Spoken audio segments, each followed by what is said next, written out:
of time. I'd like to now turn to Ms. K.K. Shailacha, teacher, Minister of Health and Social Justice of Kerala State in India, who has been described in the media as the coronavirus slayer due to early intervention in identifying COVID-19 and putting in place measures to stop transmission. Prior to her life in politics, Ms. Shailacha teacher was a science teacher, earning her the last name she uses today, teacher. Mrs. Shailacha, Kerala State has one of the lowest COVID-19 related mortality rates in India, largely due to the adoption of early measures such as testing, tracing, lockdown, and public health provision. You said that this early intervention came about in part because of the state's experience with handling another deadly virus, Nipah, in 2018. Can you tell us a little about how the crisis helped Kerala better prepare for COVID-19 and what public systems you had in place as a result? Madam Moderator, Your Excellencies, in this context, what comes to my mind is that, as you all know, earlier in 2008, United Nations came up with a strategic framework on the concept of one world, one health. I think it is most relevant in this present global context. Our government, led by Honorable Chief Minister Sri Pinarayi Vijayan, realized it better during the Nipah outbreak in the state. This zoonotic disease outbreak of pandemic potential helped us to understand our strengths and weakness, and also the need to bring the effective integration of human, animal, and environmental health. Not only this Nipah epidemic, but our health system resilience was put to test recently in the two major floods. When the catastrophic flood devastated many parts of the state in 2018, many epidemiologists projected that this flood would be followed by a flood of infectious diseases. However, thanks to the sensitivity of our public health surveillance and the aggressive public health measures, we were able to effectively prevent any such epidemic. All these episodes taught us something very significant, that when it comes to public health interventions during an outbreak, there should not be any compromise on delay to act.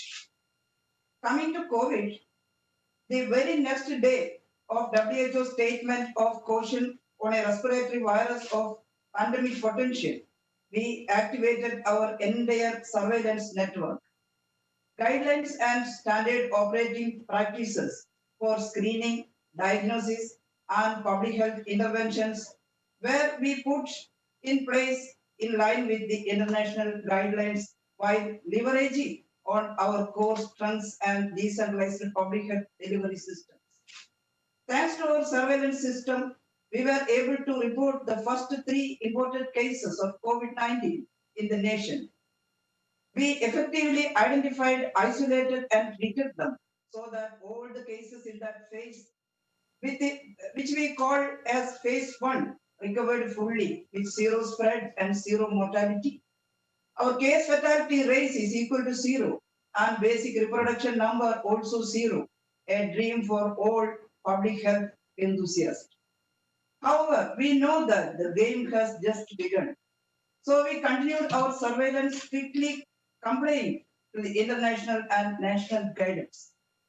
From the very beginning, our objective was straight and clear, that is to minimize the spread and minimize the mortality. So considering the international available knowledge, we set up a target to limit our case fatality rate below 2 and basic reproduction number R0 below 1. This is to ensure that we don't have a local epidemic so that we can utilize our health system capacity primarily to deal with the imported cases. Our strategy for public health interventions was mainly targeted in 4 angles. First is regarding the potential source of infection. To address this angle, we adopted a strategy of trace, quarantine, test, isolate, and treat. Our primary focus here is on early and strong public health intervention, including aggressive tracing of potential cases and their contacts, strict quarantining, focused and strategic testing, strict hospital isolation, and best available treatment. The second major targeted strategy is to decrease the amount of circulating virus in the society. For this, we started a massive people's campaign called Break the Chain campaign. The revolutionary campaign, which every media, organization, and almost every person on them focuses on the acronym of SMS. So, mass social distancing.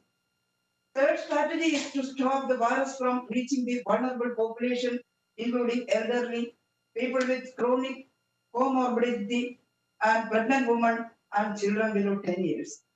This is largely achieved through reverse quarantine. By these three major strategies, we are trying to aggressively hunt down the virus, thus minimizing the local spread and mortality. Success of this approach is evident from the fact that even after 142 days of epidemic and over 650,000 people kept under surveillance till now, and after tracking down the treating thousands of imported cases, we have been able to keep our local spread below 12.5%, with R naught below 0.25, and our case fatality rate around 0.6%, while maintaining the test positivity rate below 2. However, while doing this, we did ensure that the people who are already marginalized and vulnerable are not disproportionately affected by the containment measures. In this perspective, we strengthened our decentralized social safety network for the vulnerable and marginalized people and also for animals so as to live up to our containment to the concept of One Health. Thank you. Thank you, Minister.